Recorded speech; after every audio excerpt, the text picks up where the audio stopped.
I wanted to go over the layering system in Canva. It works very similar to other programs like Photoshop and Illustrator.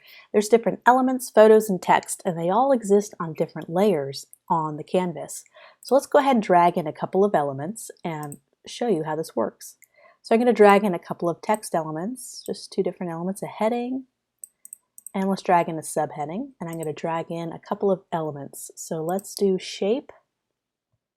Let's get a different colored box shape. Let's do green, make it a little bit smaller. And let's also grab a photo just to have a little bit of everything. Let's grab this photo, we'll make it a little bit smaller. So we have all these different elements and they all exist in different layers.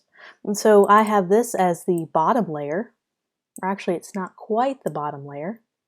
Let's say I want this as our background color. I want to send this all the way to the back layer so all the other elements are up front. So how we do this is we go up to Arrange and we just send back. And so you can send different layers forward and backwards to try to get the right layering. So that's now officially my background shape. Of course I can move this and shift this however I'd like. So now this is in the forefront and I can make this white and make it a little bit larger. Let's do that real quick. Ooh, that might have been too large. No problem. We'll just have one line. So now we have our heading, and now right now, this top smaller subheading is above it. So we can adjust that as well. And this photo, let's go ahead and make this a little bit bigger. Right now, this is the topmost layer. It's covering up our other layers. But I want this to be along with the green in the background. So let's send that back.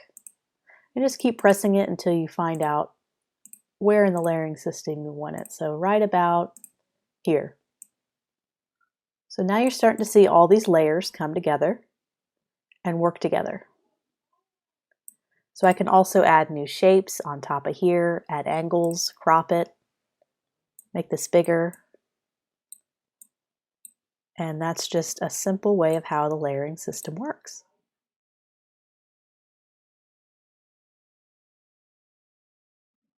I'm back in the Canva home screen and I wanted to show you how to use some of their pre-made templates. So let's go ahead and create a quick flyer. So I'm right here at Create a Design. I'm going to go ahead and expand it so you can kind of see the wide variety of different options you have. So let's click on Poster. We're going to go ahead and load that in, and there's a lot of really decent layouts that they have. I like to customize all of them to make them unique and make them my own. So let's go ahead and scroll down, see if there's a basic layout that's going to fit the amount of text I have, the kind of impact that I want to make to the viewer when looking at my design. Let's do something simple. Let's do this to see how this one works, and it'll already automatically load it. Whenever you see a $sign, that means it's a premium one where you have to purchase, for example, the photo. But you can always swap out the photo with something different. So why don't we do that? You don't have to purchase photos within Canva. I like to use free photography from the Pexels website I showed earlier. So let's go ahead and bring in, let's see, do I have anything high fashion already loaded on here? Let's go ahead and try this. So I can move this over. And you can see all these different layers. We just went over the layering system. So right now this text is all above the photo is in the background. If that was, you could also send this to the back. I don't know why you would want to do that, but if it would, this photo was already on the top, so let's arrange, bring it forward. And it covered up your elements. Just select your photo and send it backward. So I like to customize a lot of this stuff depending on the photo we want to use. Making that I'm just double clicking and editing the text a little bit to make it my own and to make it work.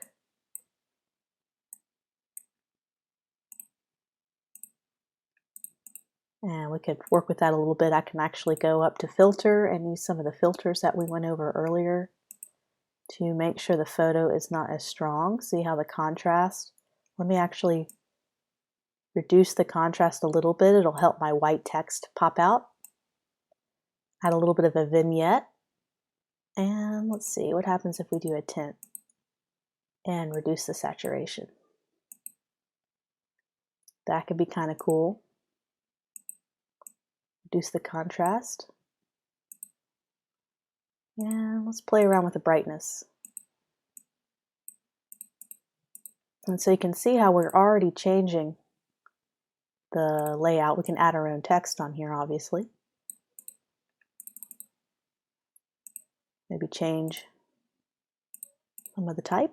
You can move it around a little bit. But you can see how it's already different from what they originally had. And that's good. You always want to do your own thing.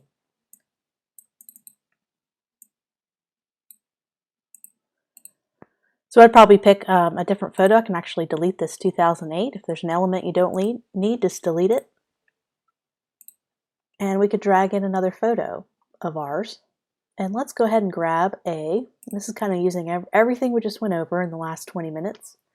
Go to Elements, we're going to get our frame, and let's get a couple of, I guess we could do a circle. We can go like this, make it a little bit smaller. I don't know if a circle is quite fitting with that design. Let's see if I can find just your typical square shape. Here, I like this. This is a really different shape. It's got some rounded corners. Delete that element. And notice this is the topmost layer, but it's not going to overlay any other objects, so it's not going to bother me at this moment. So I'm just going to copy and paste.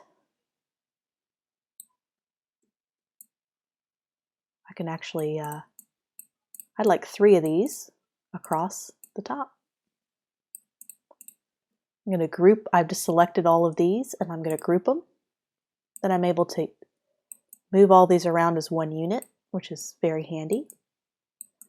I'm going to go over to my uploads and drag a few photos in. I may not have the right photos for this particular ad, but we're just going to go ahead and drag them in anyway.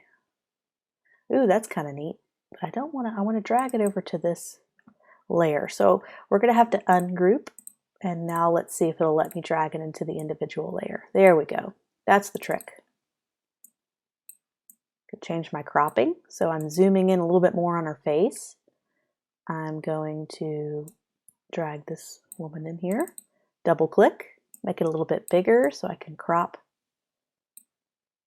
Zoom in a little bit more on her face. And let's try to see if we can find one more. Here we go. Double click. Zooming in on the face, clicking OK. And so I can select all these as one unit again and group them. And now I can kind of play around with lots of options in terms of our photos. Let's go back to how it was. I kind of like it straight.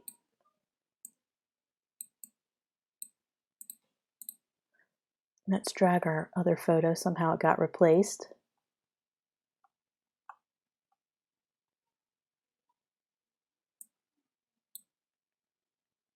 What's great is if you do, you load in an object from, or a frame, and you load in a photo, and you already did some filter effects on it. You can actually drag in another photo, and it's going to automatically apply the same filter effects, which saves a lot of time. So I don't have to re-edit all that and do the purple effect. It automatically did it for me, even with a new photo, just like that.